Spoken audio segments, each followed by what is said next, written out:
ನಮಸ್ಕಾರ ಸ್ನೇಹಿತರೆ, ಶರೀನಾ ಟಾಕ್ಸ್ ಚಾನೆಲ್ಗೆ ಸ್ವಾಗತ. ಇವತ್ತಿನ ಈ ವಿಡಿಯೋದಲ್ಲಿ ನಾವು ಆಟೋ ಡ್ರೈವರ್ಗಳ ಬದುಕು ಹೇಗಿರುತ್ತದೆ ಎಂಬುದರ ಬಗ್ಗೆ ತಿಳಿಯೋಣ.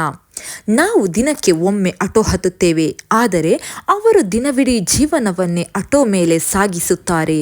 ಅವರೇ ಆಟೋ ಡ್ರೈವರ್ಸ್. ನಮಗೆ ಅದು ಒಂದು ಪ್ರಯಾಣವಾದರೆ ಅವರಿಗೆ ಅದು ಒಂದು ಬದುಕೇ ಆಗಿರುತ್ತದೆ.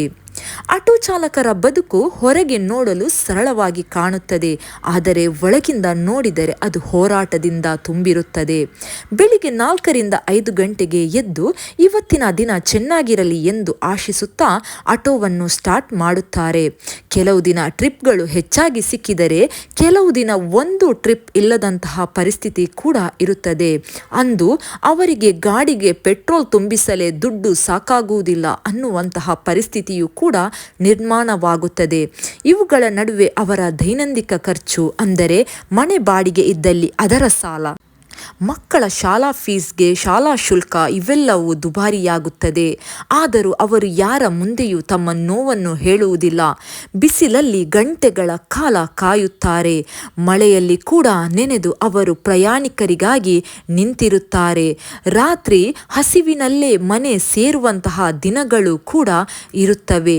ಕೆಲವು ಪ್ರಯಾಣಿಕರು ಮೀಟರ್ ಬಗ್ಗೆ ಅವರಲ್ಲಿ ಜಗಳವನ್ನು ಮಾಡುತ್ತಾರೆ. ಮಾತಿನಲ್ಲೇ ಅವರನ್ನು ಇನ್ನಿಲ್ಲದಷ್ಟು ಅವಮಾನವನ್ನು ಮಾಡುತ್ತಾರೆ. ಆದರೂ ಅವರು ನಗುತ್ತಲೇ ಉತ್ತರ ಕೊಡುತ್ತಾರೆ.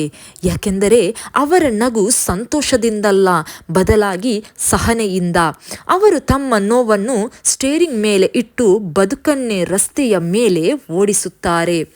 ಮನೆಗೆ ಹೋದಾಗ ಮಕ್ಕಳು ಕೇಳುತ್ತಾರೆ, ಅಪ್ಪ ಇವತ್ತೇನು ತಿಂಡಿ ತಂದಿದ್ದೀಯಾ ಎಂದು. ಆ ಪ್ರಶ್ನೆ ಅವರ ಹೃದಯವನ್ನು ಹೆಚ್ಚು ನೋಯಿಸುತ್ತದೆ. ಯಾಕೆಂದರೆ ಅವನಿಗೆ ತಿಳಿದಿರುತ್ತದೆ ಅದು ತಿಂಡಿಯ ಪ್ರಶ್ನೆಯಲ್ಲ ಎಂದು, ಅದು ಆ ಮಕ್ಕಳು ತಮ್ಮ ಅಪ್ಪನ ಮೇಲೆ ಇಟ್ಟಿರುವ ಭರವಸೆ ಎಂದು. ಆಟೋ ಚಾಲಕರು ಕೇವಲ ಚಾಲಕರಲ್ಲ, ಅವರು ಸಮಾಜದ ಮೌನ ಹೋರಾಟಗಾರರು. ಮುಂದಿನ ಬಾರಿ ಆಟೋವನ್ನು ಹತ್ತುವಾಗ ಒಂದು ಧನ್ಯವಾದವನ್ನು ದಯವಿಟ್ಟು ಡ್ರೈವರ್ಗಳಿಗೆ ಹೇಳಿ. ಏಕೆಂದರೆ ಅವರು ನಮ್ಮನ್ನು ಮಾತ್ರ ಅಲ್ಲ, ತಮ್ಮ ಕುಟುಂಬದ ಬದುಕನ್ನು ಕೂಡ ಸಾಗಿಸುತ್ತಿದ್ದಾರೆ. ಅವರನ್ನೇ ನಂಬಿದಂತಹ ಒಂದು ಕುಟುಂಬವೂ ಕೂಡ ಅವರ ಜೊತೆ ಇದೆ.